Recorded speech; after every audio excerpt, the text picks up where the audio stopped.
पायरी आहे ग.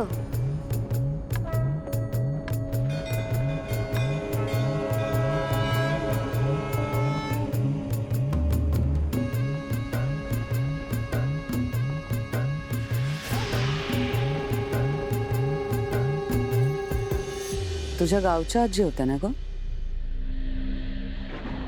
व्हायचंय. त्यांना खरंच दिसत नाही का ग?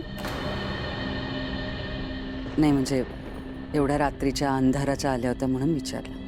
आईसाहेब, आजीला नाही दिसत आणि म्हणूनच तिला अंधाराची सवय आहे.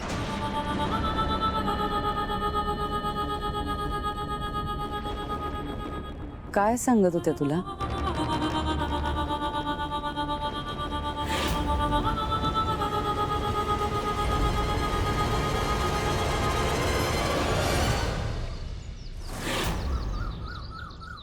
मॅडम मॅडम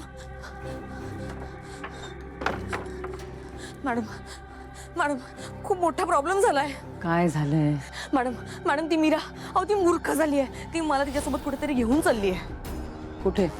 ती मला गावी घेऊन चालली तिच्यासोबत. ते देवी महागौरी माता तिचं मंदिर आहे ना, तिकडे घेऊन चालली आहे. मॅडम मला भीती वाटते.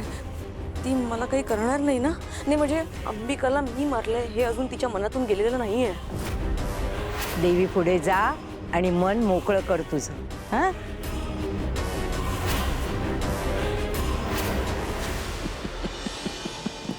हो मॅडम, तुम्ही हसताय कारण मला टेन्शन येतंय. हो किती घाबरट आहेस तू माया. अगं ती मीरा काय मारणार आहे कोणाला? साधी मुंगी मारताना 10 वेळा विचार करेल ती मुलगी. नाही मॅडम, तरी मला टेन्शन येतंय. वाटेत काही केलं तर मला? माया, असं काही होणार नाही. तुला एक गोष्ट लक्षात येते का? मीरा महागौरी मातेवरती रुसली होती आणि आज तीच तुला तिकडे घेऊन चालली. याचा अर्थ तिने रात्रभर नक्की काहीतरी विचार केलाय. कदाचित तूच तिची बहीण आहेस असं तिला वाटतंय, म्हणून ती तुला देवीच्या दर्शनाला घेऊन चालली. हो पण तरी सुद्धा मला. माया प्लीज काम डाऊन. ऐक माझं, तू आता जा तिच्यासोबत.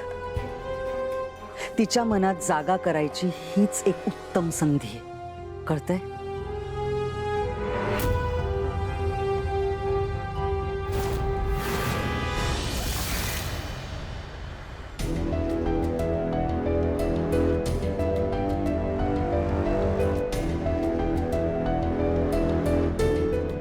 मंजिरी मॅडम बोलल्यात, पण मीरा मला इझिली बहीण म्हणून एक्सेप्ट करणार नाही. अजून नीट बोलत सुद्धा नाहीये ही माझ्याशी. वेदाचे बाबा,